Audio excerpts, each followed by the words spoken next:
Welcome to the First Day African American Farmers Association's Farmers Real Talk podcast, a podcast all about giving you a look into the lives of Black farmers and others in the agriculture industry. Thank you for joining us and enjoy the podcast. Welcome to the Delaware State University's Farm Real Talk podcast. I'm so excited to have a wonderful person here to speak to us today.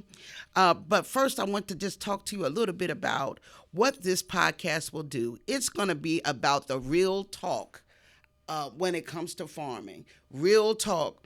All of the different aspects about farming and about what's happening in Delaware. We want you to be interactive as the viewers. If you have any questions or any comments about farming in this state, we are excited about this podcast and we hope that you will be a part of it. Now today we have Miss Kasey Taylor.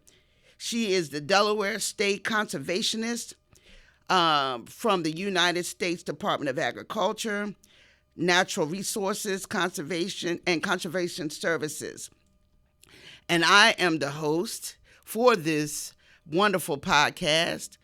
My name is Professor Leandra Casson Marshall. I am a 19-year faculty member at Delaware State University, and I'm currently the DSU Trauma Academy Coordinator.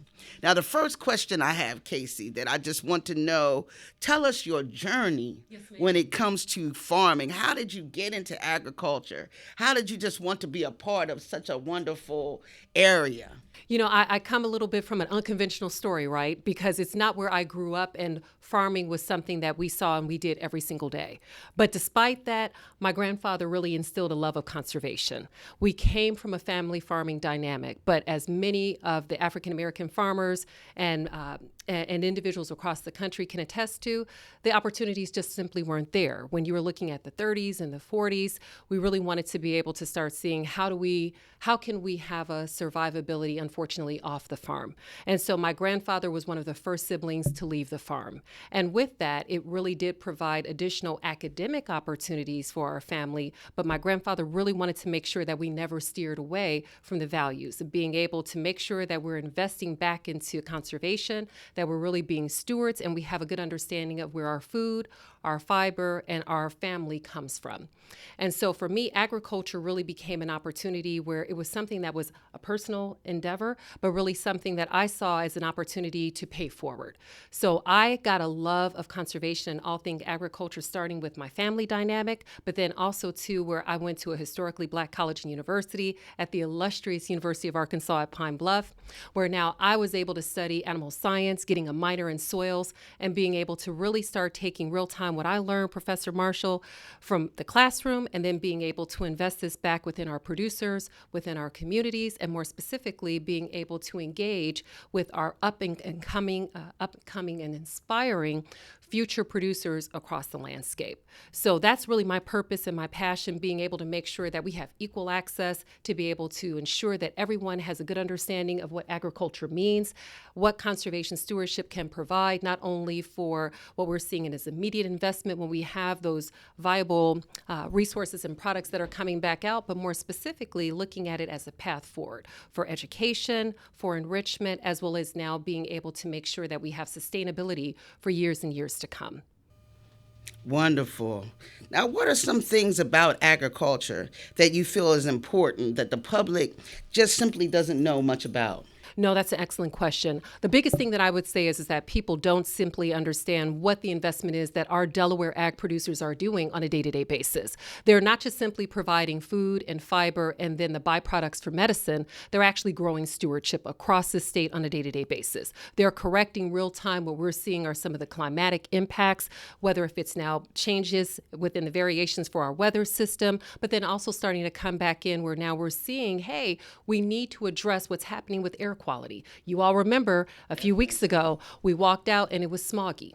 Okay, and it was very hard to breathe.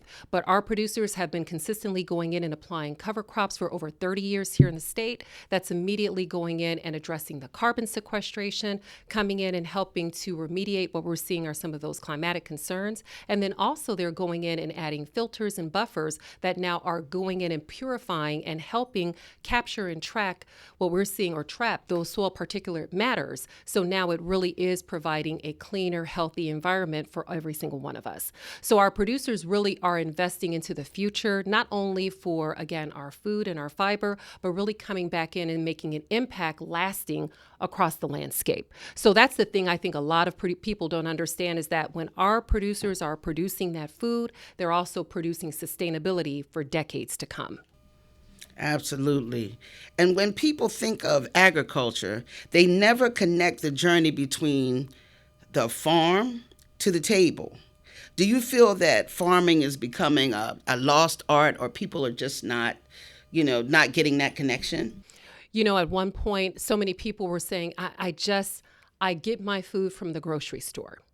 So we saw it really as where it's an education, each one teach one. Let's really go back in and make sure people can connect back and your local farmers. You understand where that effort is really being put forward to be able to make sure you have what we see as a good, healthy food product. We're one of the few countries that really does it right in being able to make sure that, again, you're connecting back real time with what your local growers are providing. I would say people had a better appreciation when we went through the pandemic.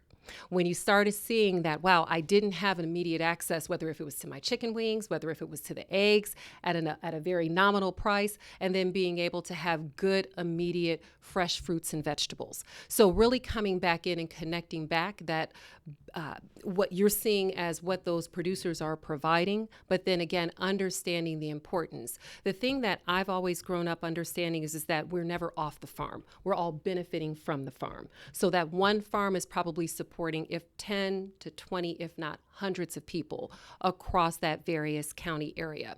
So it's really coming in and saying, as you go in, a lot of people are shopping in the grocery stores. I'm going to encourage them to shop within your farmer's market.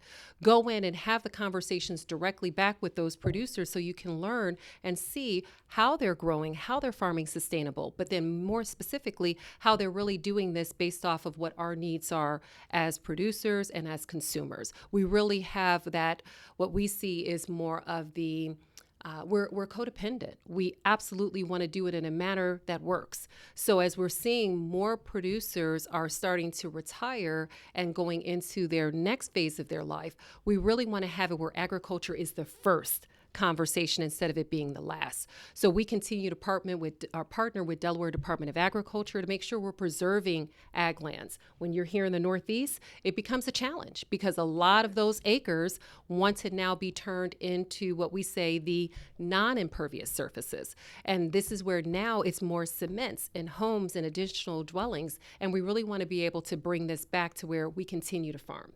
As long as we can farm, we can take care of ourselves. So that's really the goal for us, is to be able to make sure that, again, we keep those acres in good quality, healthy soils. This way now, as long as the soil is healthy, we're able to continue to grow a variety of crops, being able to make sure that we continue to educate and to inform and have it where food continues to be a substantive change for us here in Delaware and across the landscape. And remember, we benefit, all of us, from the farm and from farmers, what they do. And that's extremely important. Thank you so much, Kasey, with that, because that's very, very important. And I don't think we understand the importance of farmers and what they do on a day-to-day basis and the sacrifices that they make. So what is your perspective on the farming industry and how important Black farmers are to that industry? Black farmers, our African-American farmers are critical. The work that they're doing, the insight that they bring into that space, whether we're dealing with our small farms, whether we're going into our larger conventional agriculture, looking at our livestock and animal units, looking at what that niche opportunities may be. All of our producers are engaged across the landscape for that. But simply stated, they've not been afforded the same opportunities, and we recognize that. Our own Secretary Tom Vilsack, has come in and to challenge what we see as the status quo to ensure that we do have equity. We do have it where we've recognized where there have been historical barriers and biases. And because of that, he's really leaned into these conversations to make sure that we're holding our employees accountable. The main thing that we're looking at coming in with NRCS here in Delaware and all of USDA is ensuring justice for all. Simply stated, when you come in, your service, your support, it's not going to be one size fits all. We are customizing that to make sure that we are able to address specifically what your needs and challenges are and being able to connect and move that forward. When we start seeing the growth that's happening within agriculture, it should not be eliminated from one demographic versus the other. But where we do see that is historically underserved and underrepresented is where we have to lean into the conversations more. We need to be able to have more roundtable discussions to assess where those barriers are so we can improve our service, as well as now making sure that we're coming directly to you, not waiting for you to come to us. We've got to rebuild the trust. We've got to eliminate what we're seeing are some of the time gaps and delays. We've got to be able to help support when you're looking at building out your capacity and being able to look at the capital, and then being able to now look at connecting that back into where we can improve what we're seeing is the resource base in your operations. So you do have healthy soils. You do have very good watering systems. You do have it where, again, I have things that are coming in and it's increasing my bottom line. So now when I'm ready to sell and ready to harvest, I actually have a better product than what I started with. So that's what we're doing within USDA, but more specifically, what we're committed to doing is helping you achieve your long-term goals. We really want to do this in a manner that makes sense. So for me, the Black farmers are critical because they have been there from the very beginning.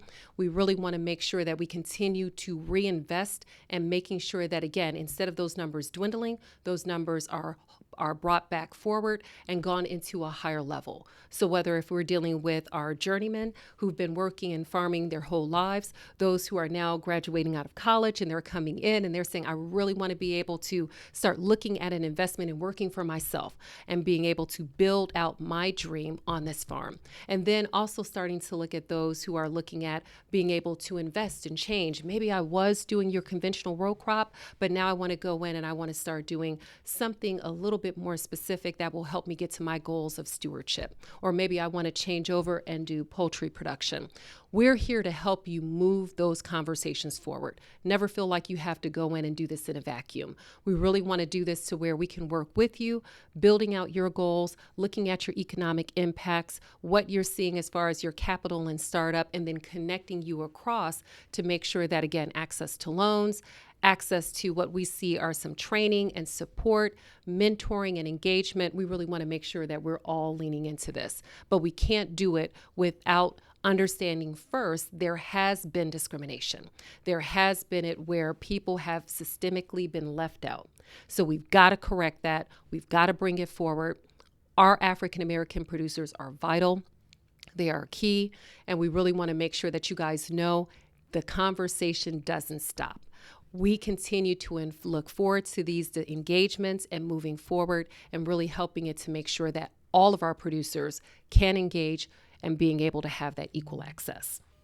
Wonderful, wonderful words. And we need to take that in, that everyone can come to the table and that the USDA understands that there were some issues, but we're working together to correct them. And that is very, very important for everyone to understand.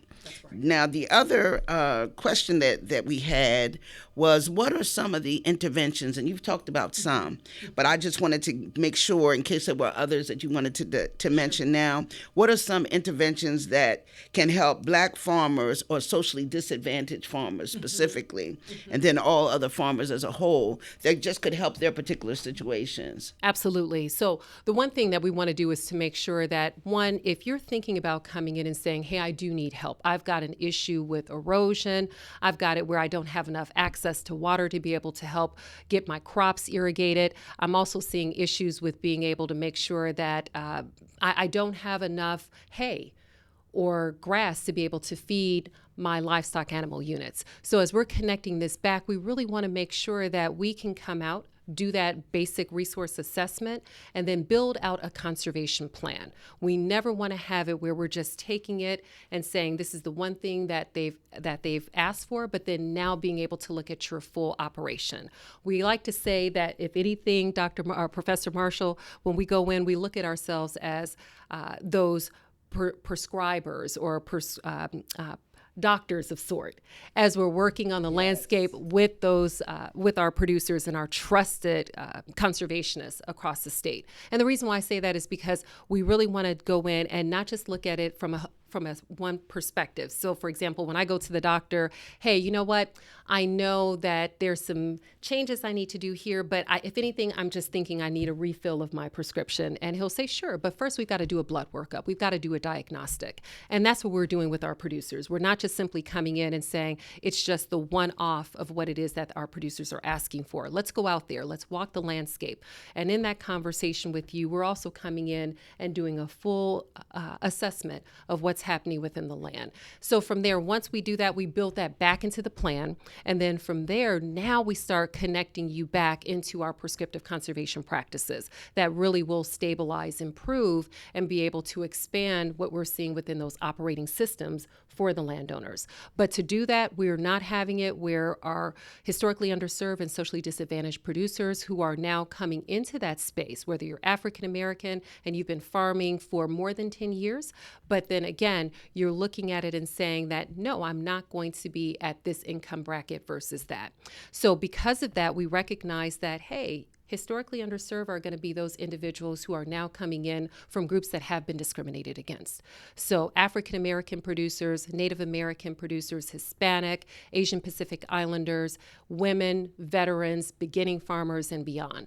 All of those producers would be able to qualify for 90% financial assistance. And in addition to that, we are able to go in and to provide what we're seeing are some upfront costs to be able to, or advance payments, to be able to go in and to start purchasing the materials and the goods to be able to get those practices established. We do this through a variety of our financial assistance programs, but we never have it where any of our producers that are historically underserved or beginning farmers are competing with those who are outside of those groups. And through that, we've been able to fund, I would say for the last 5 years, 50%, if not higher, of our applications or I'm sorry, let me one more time. 50%, if not higher, of my funding is dedicated directly to our historically underserved producers as well as beginning farmers. In my estimation, if we're serious about this, then we need to dedicate the funding. And because we have dedicated the funding, we're going to be able to make sure that where we have the opportunities and our producers who have been designated as at risk, we're going to make sure that we're closing those gaps quickly and concisely, so now they have access to those resources and to the capital and to the support, so now they can go in and improve their farm and have it where their farm is able to support them for generations to come. So that's really one of our biggest investments, is making sure that everyone knows what those financial opportunities are. You don't have to come in and say, well, 10% is dedicated to this. No, 50% of my funding is now provided immediately over to our beginning farmers and historically underserved producers. When we finished out our last fiscal year, or what I'm saying is our fiscal year, so from September 30 or October 1 through September 30th, we finished out that year with over $4.6 million, which was $6.5 million being fully invested over to our historically underserved and beginning farmers. And so we look at increasing those opportunities, but I need to network. I need to hear from all of our producers across the state, specifically my historically underserved, to make sure that we're not coming in and doing a one-off. This helps one thing, but it's not helping everyone. So let me hear from you. Let's work back with Professor Marshall. We have such a large group looking at our First State African American Farmers Association, who has been key working back with me and my team at NRCS and USDA to make sure that we are absolutely coming in and changing the narrative in the landscape succinctly. So that's where we really want to be able to do that.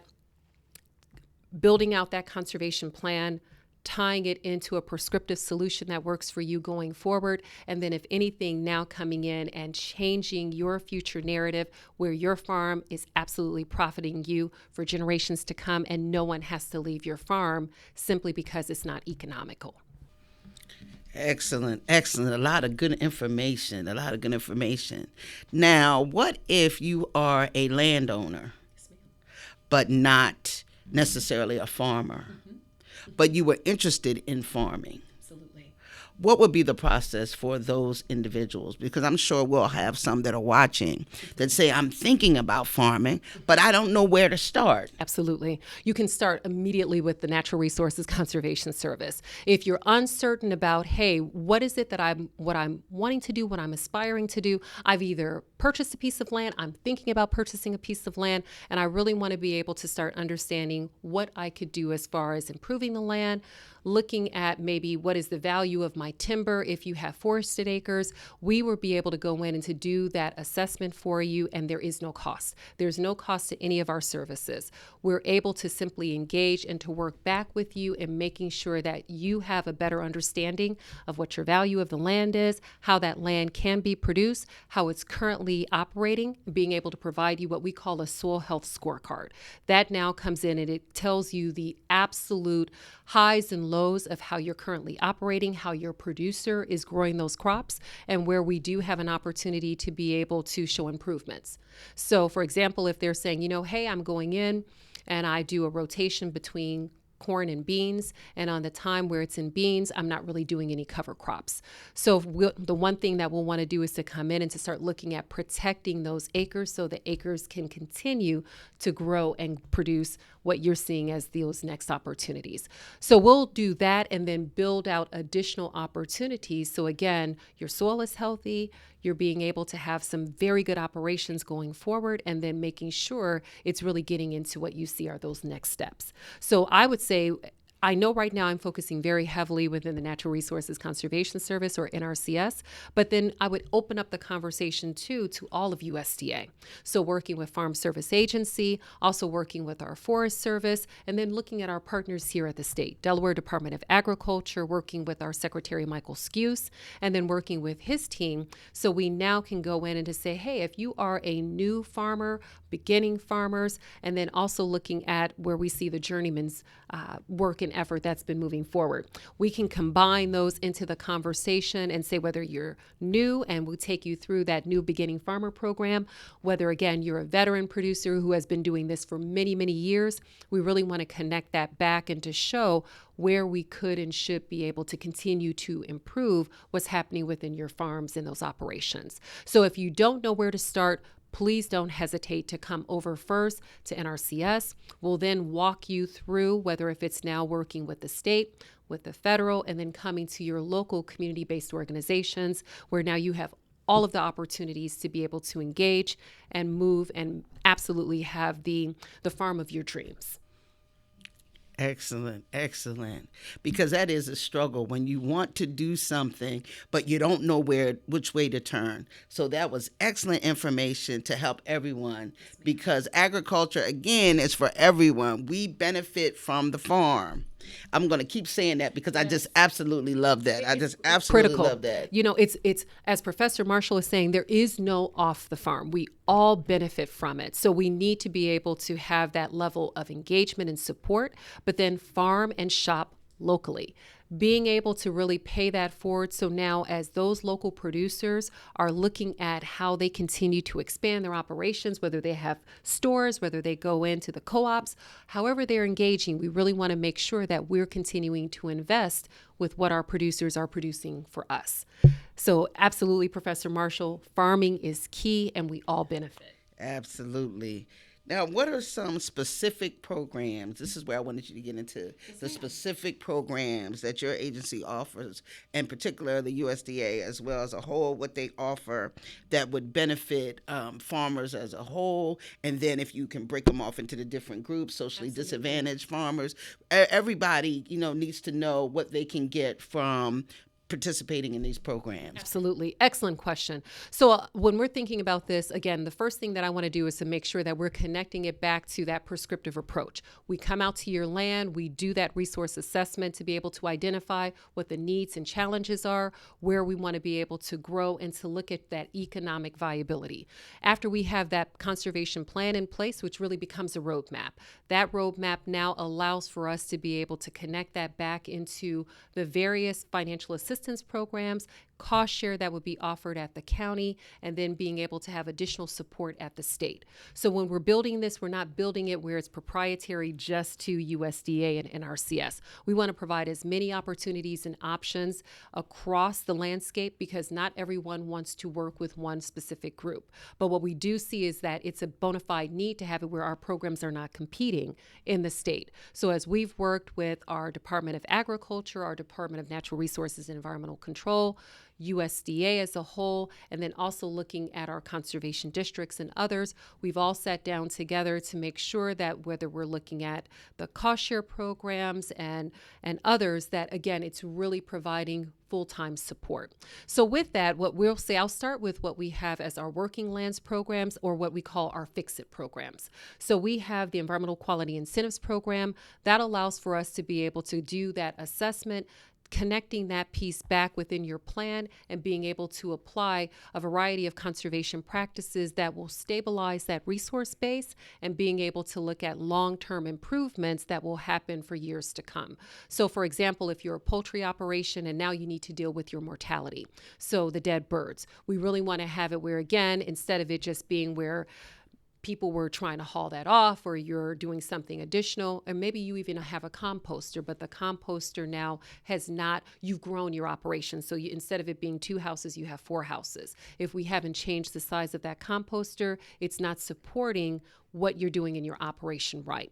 So we go in there and we're able to look at the size of your house, come back in, and we'll provide that financial assistance for composters, for manure storage sheds, also looking at what we're saying is our heavy use area protection pads that we put at the end of the houses. So when you're doing cleanouts, whether you're transporting goods and materials, it's not going in and leaching down into the soil.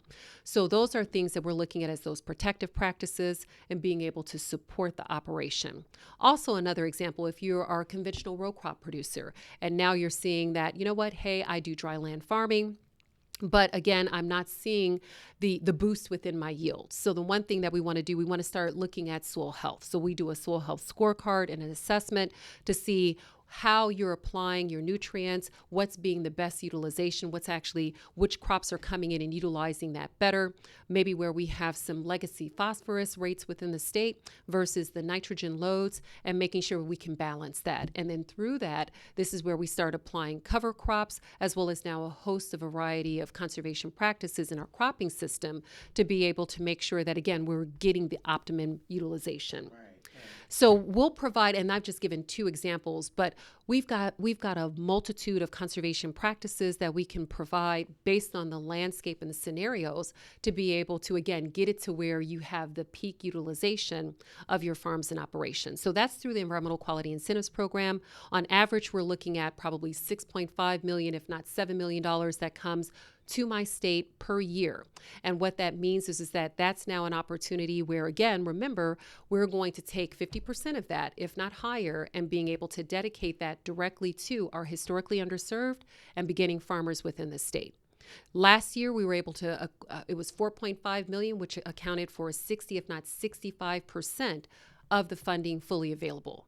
And in addition to that, we work back with my state technical advisory committee and then our local working groups to be able to hear directly from our producers as to what's needed, how do we move this forward, and being able to look at if there's additional conservation practices that need to be added to address the needs that we're seeing going forward. In addition, being able to assess what we see are some opportunities to improve the delivery of our conservation programs. So as we go into fiscal year 24, and again, for my conversation speak, that means starting here in October, going all the way until September. This gives us an opportunity where we can speed up the process. You guys don't have to wait. If you make an application in November or December, you don't have to wait until May or June to find out if you're approved or not. That's one thing that we did hear back from you. So the main thing we want to do is to say, we've listened to you and we heard. And because of that, now we're correcting. So when you come in November, we're going to be able to do what we call the Act Now authority underneath the Environmental Quality Incentives Program, or the EQIP program, that allows for us to be able to connect that back and be able to immediately go in and provide approval for you if we're able to approve that and move that forward. Now, Can I stop you right yes, there? ma'am. Immediately. Immediate. I want you to hear that. Immediately. Immediate approval. That's and important. Again, and that's so important because a lot of times you don't have that affordability. So we don't want to have it where you're needing to make an improvement that has to be done before the crops get on. So if we can't do it at that time, that means you're waiting one full season. So we recognize that, and we really wanted to be able to lean into that conversation heavily and to correct that. We also recognize that, again, there's other things that we can do to improve. So we just finished out roundtable focus sessions and conversations across the state. Professor Marshall was a part of that, and a host of others. So we're going to do that. If you weren't a part of that this year, don't worry. We will be doing it again here in the spring and really making sure that we continue these conversations, because that now informs what we're seeing as the working lands programs and the easement programs here in the state. So that's the EQIP program. But then also what we want to do is to be able to start looking at the resiliency. So climatic impacts. Again, there's been a lot of funding opportunity and investments that have happened within the Inflation Reduction Act from our President Joe Biden, where now they really wanted to be able to look at what that's going to be for the future investments. So we have substantial funding available here in the state. We are going to be coming out through Ag Week as well as the State Farm or the State Fair, and then also looking at Ag Week in January, and then our conference. I cannot forget our conference, because that's going to be the first engagement specifically with our African American growers and farmers here in the state. We'll be doing that here on November the 8th and the 9th, and this is where we are bringing USDA, Delaware farming, agriculture to you immediately. You'll finish out that first day and connect in on day 2, where now you can have appointments and engagements across USDA and being able, and with our lenders, to really be able to connect this back into what you see are some of the next steps for your operations. So that's the EQIP program, folks.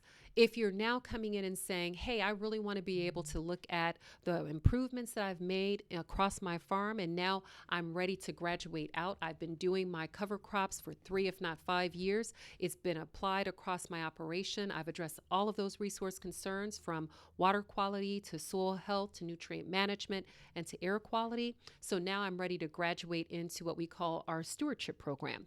This is where we're taking you to a higher level of system and practice adoption, and being able to start looking at where we enhance what you've already done and then going into the next step, but incentivizing it by paying you at a higher rate.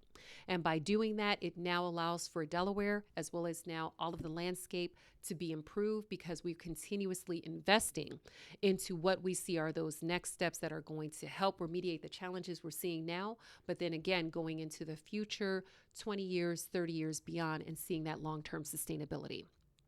If you're at the point now where you're saying, hey, I've got farms, but I'm worried that this farm will someday no longer be in agriculture, and I want to keep it in agriculture. We have what we call our preservation program. So we have the Ag Land Easement Program, as we partner in with Delaware Department of Agriculture. And this is where we are able to go in and to provide the full appraised value of what now your land is appraised at. So we look at doing this in partnership back with the Department of Agriculture. Right now, we have invested historically, I want to say upwards of $75 million here in the state since the inception of the program. It's so important to say this, right? Because there's so many things that your federal dollars are at work at to improve the Delaware landscape daily. Now, that's the federal investment. When you look at the state investment, that it's going to be that and double. We're wanting to ensure that ag lands stay ag lands. If we lose the ability to feed ourselves, we no longer are a viable state. We're no longer a viable entity. So that's why it's very critical to make sure that we keep ag lands healthy and in production. So we've got the commitment back from the governor, as well as now our Secretary of Agriculture here, Michael Skuse, working back with Secretary Vilsack within USDA and connecting and moving that forward. So on annual, you're going to see upwards of $2.5 million, if not more. Our goal is to have it where we get to $5 million within 3 years, and then having it doubled. And as we continue to do that, we really want to be able to make sure that we're bringing in those acres that now are substantive for our historically underserved producers, specifically our African American producers, and making sure you have an equal space within this conversation. So that part is so exciting. Now, if you're looking at it and saying, well, hey, I've gotten my acres preserved, there's things that I really want to do, but I have a love for wildlife. I have a love for being able to see the bobwhite quail, looking at the black ducks, being able to have what we see are some shallow water areas. So now when I'm getting into the fall time of the year, there are things that I can see from a natural landscape that's coming in. You are an excellent candidate for our Wetlands Reserve Easement Program that allows for us to be able to do that beautification, but not going in and altering where now I had a beautiful landscape. Now I've got a pond out there, right? So we're not going to build ponds, but what we're going to do is to make sure that we have it where, again, it follows the topography of what's natural here to the state and being able to enhance it. So those are some of our programs at a high cut glimpse, and being able to really make sure that we have some very good opportunities to engage our producers in moving that forward. But more than anything, what I would say is that if those programs and you're not familiar with them, we're going to be bringing this to you. We recognize that, again, not any two people communicate the same way. Some prefer to be virtual and have everything online. Others prefer to make sure that I have mailers, I have flyers, I have brochures. And others really want to be able to, as I'm driving down the highway, I see billboards and informational updates that really does resonate back with me. I believe that within this piece, the marketing conversation has to be larger. It has to be more expansive. So that's what we'll be doing as we go into that October timeline, and having it where, again, we customize this to fit you. It really will be something that you see yourself in, but if you don't, we want to get your voice back in the room and have it where we can recognize what we did miss so we can improve upon that, and have it where now it's ready for you here in the coming weeks and months. This is DSU Farmers Real Talk. I want you to see, all of the viewers, this is what we wanted to bring to Delaware. We wanted all of the farmers and all those that are interested in farming to have this opportunity to be able to dialogue about all aspects of farming, what we think is important, how do we get involved. We want all of you to be able to have this information. So make sure that you continue to tune in, not just for this podcast, but as we go forward. Constantly, you'll be able to read, but also you'll be able to hear us on this podcast talk about these issues and how important they are. And isn't it important to also just say to this, Kasey, I want to say this. You are so knowledgeable.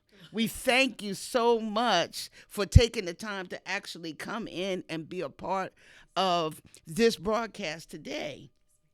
Because your information is important and people are really going to benefit, and it's going to change lives, and it's going to keep people on their farms, keep families with their land. Absolutely. And so this is so important, and the information that you're giving is just so important.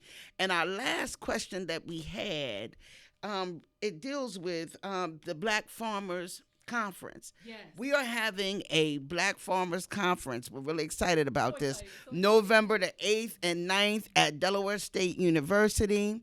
And we're going to be looking at all of these issues surrounding not just the conservation piece, but all of what USDA has to offer all farmers, and then particularly Black farmers. We're going to be looking at capital. How do we access capital?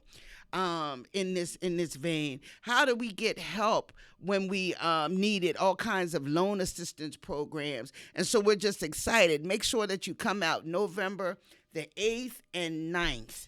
And we wanted you just to talk about that. Why is it important to have a Black Farmers Conference? There were some things said, well, is that going to include all farmers? I want you to know every farmer is included. We're just going to focus on Black farmers and socially disadvantaged farmers because of some of the discriminatory practices that now we're just simply trying to address and be proactive. But anyone, if you consider yourself an ally or you just want to be a part of what we're doing in this space, Delaware is known for agriculture, and we just want to do it right and set a pace for the world to follow. Absolutely. Absolutely. So you can tell we're excited and we're passionate about this. Delaware is the first state for a reason. We are meant to lead. And when we had the conversation and looking at what the needs are, we absolutely wanted to lean into this. So if anything, the question that I would ask is why not? Why wouldn't we have a farm? Why wouldn't we have a conference that's really focused in on what the needs are for our producers here in the state, our historically underserved producers that are African American? Why not? When we're looking at what those challenges are, when we look at the barriers, when we look at what's happening, we need to be able to immediately circle that conversation in space and being able to throw our arms around these producers and let them know you are not alone. And by doing so, we've got to be able to bring forward the information so everyone has an equal understanding, equal access, and now being able to move forward and getting into those next steps that they are desiring to do so. So when I'm looking at this, I was so excited. Professor Marshall and I were actually at a meeting, and as she was taking and saying this, and I'm taking the notes, and I said, we can do this. We can do this now. This is our commitment. This is our mission. Our mission is helping people help the land.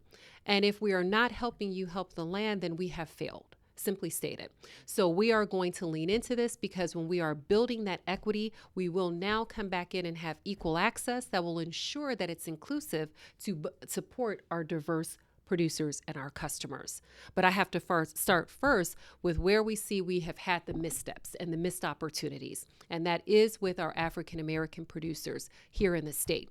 So being able to do that engagement and providing that real-time information, seeing, again, before we go in and we finalize applications and funding periods, that's why the November time period was really slated, and being able to make sure that now you have information in place that will help you as you're going into that funding year and that cycle.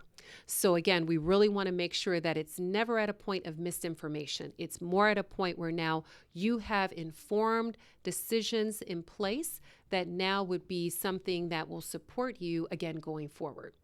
So again, please, we look forward to this conference, and we've recognized that, again, there's going to be so many conversations that need to follow, but we're going to start here and then tee off and start having additional conversations that will happen in the forthcoming months, weeks, and years. Absolutely. And I want to make sure that I give the correct name for the Black Farmers Conference. It is the First State African American Farmers Association Black Farmers Conference. I want to make sure that I put every name there so that everybody knows. And our association, we're so excited they are taking the lead. It's in conjunction, of course, with USDA, NRCS, as well as DSU, CAS, which is the College of Agriculture, Science, and Technology. And as you see, we have some fearless leaders here with Ms. Kasey Taylor. Then we also have Dr. Sharice Winstead, who is the Dean of DSU College of Agriculture for Sciences and Technology. And then we have the President of the First State African American Farmers Association, which is Ms. Gwen Pierce. And these are fierce leaders and warriors in this space. And so this podcast will be something that we will continue to have. We want you to share it with your friends, with your neighbors, and please like and subscribe to it so that we can continue to get the information out.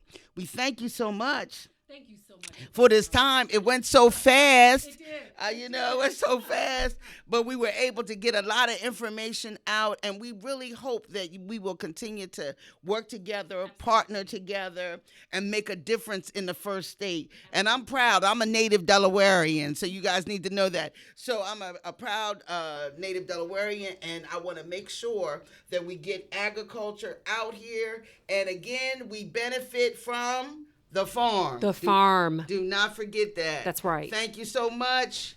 Have a great day. And we thank you again, all the viewers that actually listen to the entire podcast. Thank you so much. Again, this is DSU Farmers Real Talk. Have a good one. Bye, folks. Thank you once again to our sponsor, Delaware State University's College of Agriculture, Science, and Technology. And thank you for listening to our podcast. If you have any questions, please email us at fsaafa.de@gmail.com. Also, please check out the Black Farmers Conference, held on November 8th and 9th. Thank you, and have a great day.